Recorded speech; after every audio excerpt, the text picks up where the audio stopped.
గౌరవనీయులు మాజీ మంత్రివర్యులు రాజశేఖర్ గారు,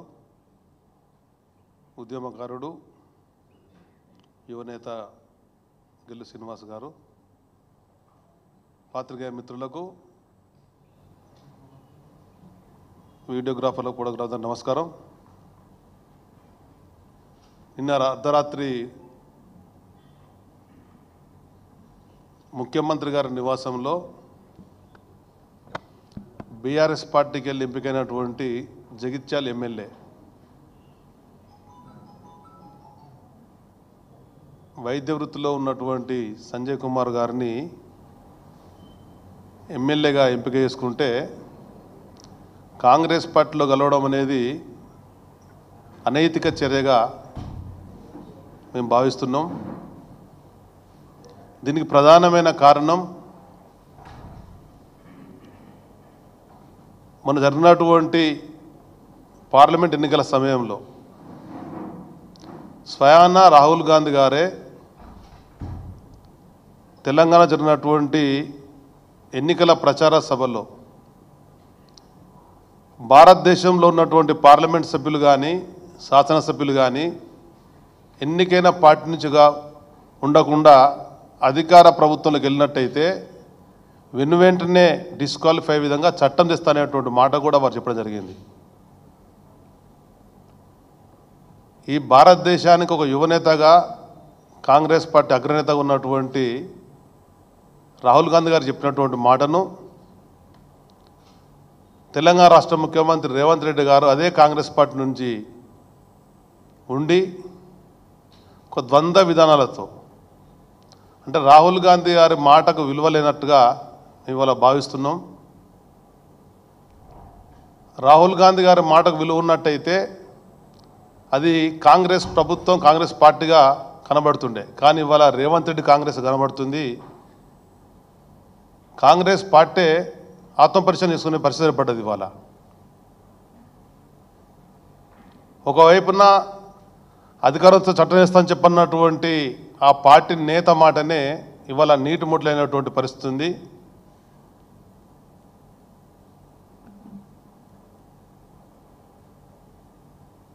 ఇతర రాష్ట్రాలలో, బీజేపీ పాలిత రాష్ట్రాలలో కాంగ్రెస్ పార్టీ ఎమ్మెల్యేలు చేరినప్పుడు వెనువెంటనే కాంగ్రెస్ పార్టీ స్పీకర్ దరఖాస్తు ఇస్తున్నారు, డిస్క్వాలిఫై చేయండి అని చెప్పని. ఇతర రాష్ట్రాల్లో ఆ విధంగా కాంగ్రెస్ పార్టీ చేస్తూ ఇక్కడ ప్రతిపక్షంలో ఎంపికైనటువంటి శాసనసభ్యులనేమో స్వయంగా ముఖ్యమంత్రి కండువా కప్పి ఇళ్లకి వెళ్ళి మరి లోపాయికారు ఒప్పందాలు ఏ విధంగా ఉన్నాయో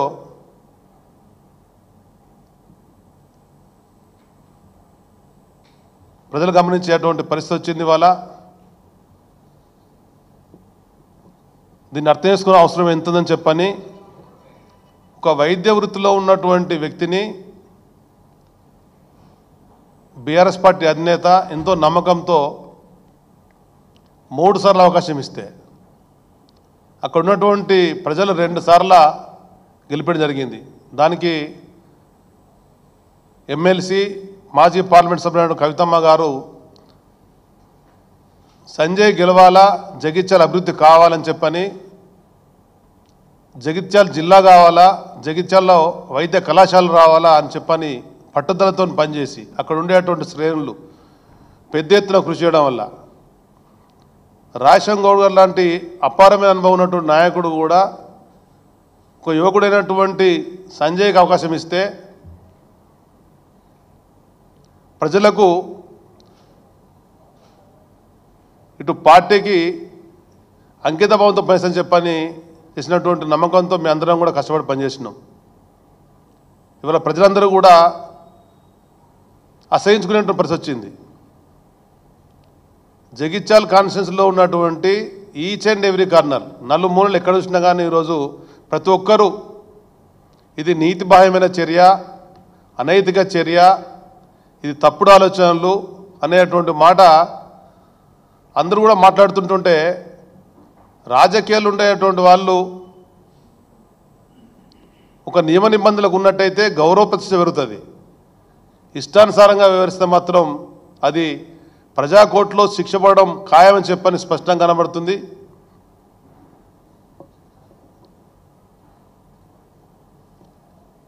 ఫిరాయింపుల చట్టం ఇస్తున్నటువంటి రాహుల్ గాంధీ గారు మరి తెలంగాణ ప్రజానికానికి మరి ఏమని సమాధానం చెప్పాల్సిన అవసరం ఉందని చెప్పని, ఇది తెలంగాణ రాష్ట్రంలో ఉన్నటువంటి అది ఇందిరా కాంగ్రెస్ పార్టీయా లేకపోతే మరి రేవంత్ కాంగ్రెస్ పార్టీ అని చెప్పనేది కూడా తెలంగాణ ప్రజానికానికి స్పష్టం చేయాల్సిన అవసరం ఉందని చెప్పని అటు రాహుల్ గాంధీని కూడా డిమాండ్ చేస్తూ, ఒకవైపున తెలంగాణ రాష్ట్రంలో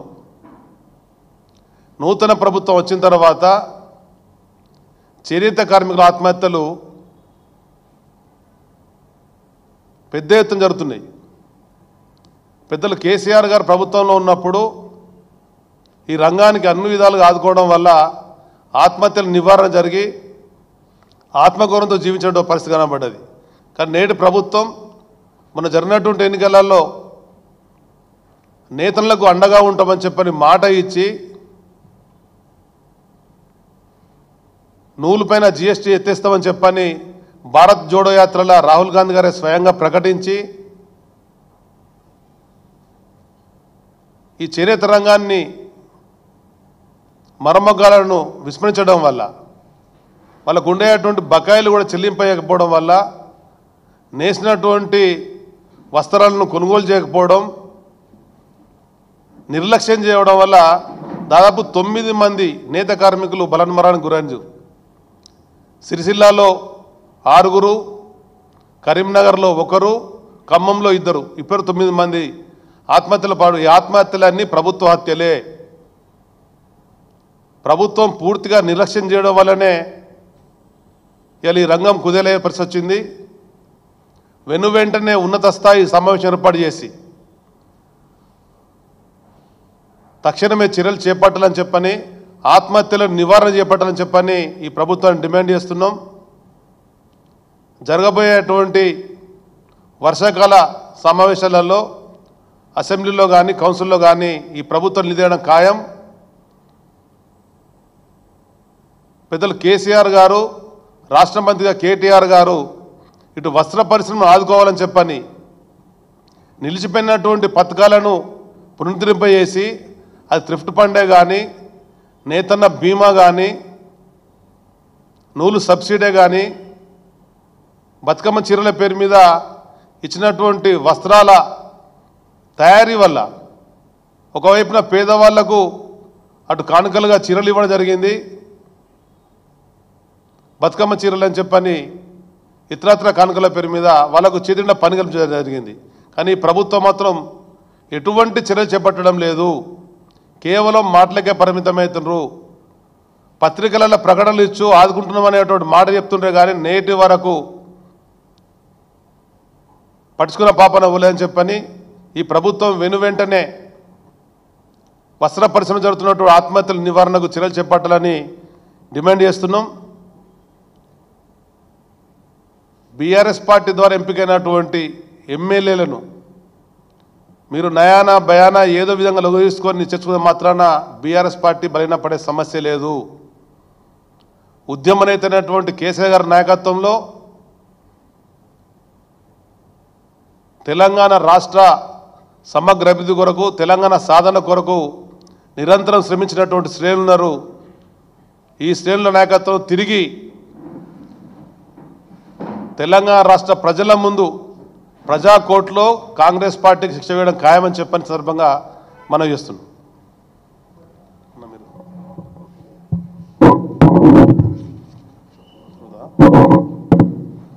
సో థ్యాంక్ యూ.